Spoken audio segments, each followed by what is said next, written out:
Well, good morning, good afternoon, or good evening, everybody. Welcome to our YouTube channel.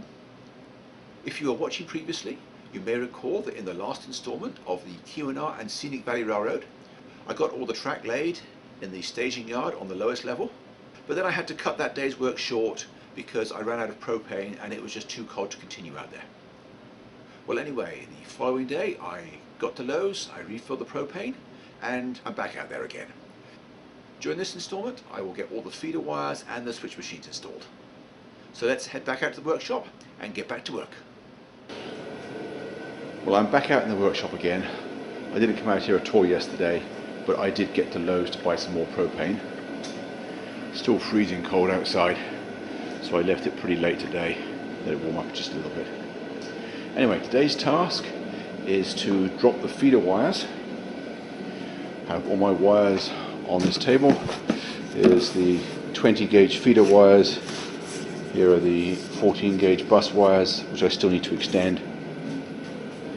And I have 1,000 of these connectors that I've showed you on previous videos. First step is to get back under the benchwork and make sure that I know which order I put the wires in, so I know which ones to use. I think I know, but I can't take a chance. I've got to be absolutely certain it's right. There won't be a great deal to see today, but I have set up the narrow angle time lapse in the corner, and I will move the wide angle camera around with me as I go. So don't go away, I will check in with you again periodically. Well, so far I have extended the bus wires around this helix, and I've got all the feeders in on the first lap, all the way around, and all the way back to the start of the staging yard where the soldering iron is. So that's 9 pairs of feeders in all. It's now time to go inside, get the control system and a locomotive so that I can test it as I go. So don't go away, I will be right back. Well, the client lent me 2 locomotives for testing purposes. One of them I couldn't get to work at all. I suspect it doesn't have DCC on board, but I can take it apart and have a look. The other one, it worked, but the momentum control was turned up so high that it was unsuitable for testing the control system. So I went inside and got one of my own locomotives, and I had that running satisfactorily. I do have some problems with the DCC system. I'm not sure if it's bad or if I'm doing something wrong, so I'm going to take it inside and take a look at it. Well, I came out here for a couple hours yesterday. I did the feeder wires for this half of the staging yard, starting at this end and working my way around to the middle. I have this set of feeders installed in the holes but not yet soldered to the rails. As we can see, the rear rail on all the tracks has the red feeder for the red and black bus wire pair, whereas the front rail on each track has a different colour for the isolating section. I only had 6 different colours available, so I had to repeat 3 of them. The front 3 tracks are repeated. Anyway, I have my supervisors out here today. Hey Duke, hey Zeus, say hi to the camera. So they're going to help me, or get in my way, I'm not quite sure which. Get down, Zeus. Zeus, get down. Get down. And I should be able to finish this. It's bitterly cold, but I've had the heater on for about half an hour. So it's taken the edge off it. And hopefully I should be able to get this staging yard fully wired up and tested today. So don't go away, I'll check in with you again later. Well, although you can't see them, I have now installed all the feeder wires around the second half of the staging yard. I've hooked up the DCC system again and put a locomotive on the track. The idea being that I want to be able to test it again after every few hookups, just to make sure I haven't introduced any shorts.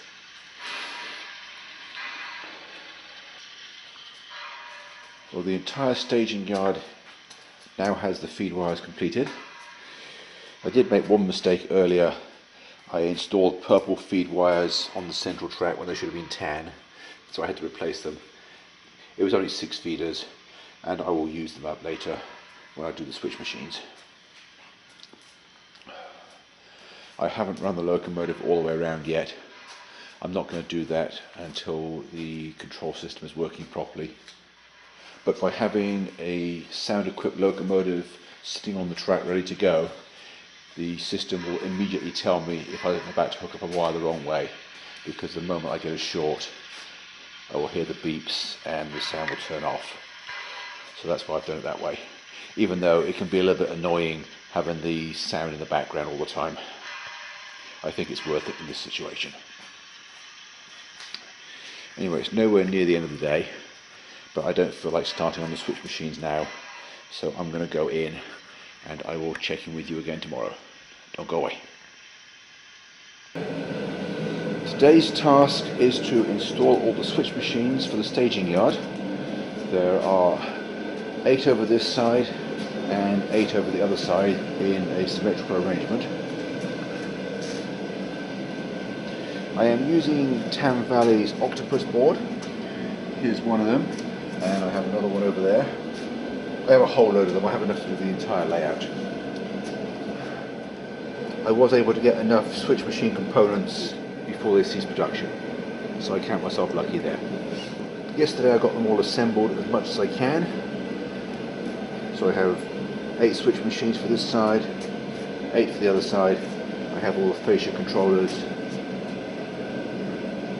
The decorative cups are still upstairs. I have all my tools and I have a selection of wires. So I'm just going to quietly get on with this and I will check in with you again later. Don't go away. Well, this yard ladder is now done. It didn't take very long at all. I had a few little issues to sort out, little problems to solve, but nothing serious, and it took me a while to figure out how to use the auto aligner, which once I figured it out was a really useful tool. Basically I misread the instructions the first time. Once I got that right, it was easy enough. I'm going to go in, get some lunch, and I will come out and do the other side afterwards. That side should go even faster, since it is basically just copying what I did this side, and I already know all the pitfalls. So don't go away, I'll be right back. Well, all the switch machines on this side are now also installed, so I guess now it's time to test it. I did have a little bit of a delay. I had one bad servo and another one that became attached from its bracket, so I created another batch using hot glue instead. I've also resorted to the hot glue underneath with, where is it? With attaching the daughter boards for the live frogs.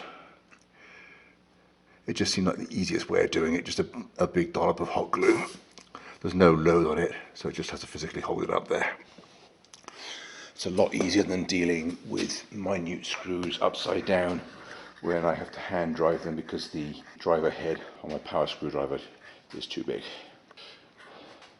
I guess now it's time to get a locomotive out and test everything. Don't go away, I'll be right back.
Well, I've just run over every piece of track and both ways over every turnout just to make sure that everything was working properly. You may have noticed there was a couple of places where it faulted because of dirty track, so I cleaned those and then it worked perfect the second time. Unfortunately, the wireless control on the system that I bought isn't working, so I've had to send that back to the manufacturer, and I'm currently using my own backup system which does not have wireless control, which is why I have this long cable strewn across my workshop. You probably wondered why I had to get that out. Well, that's all for this week. Hope you enjoyed this presentation and I hope you found it useful. During the next installment I will work on extending the lower helixes up to the middle deck. But until then, thanks for watching and bye for now.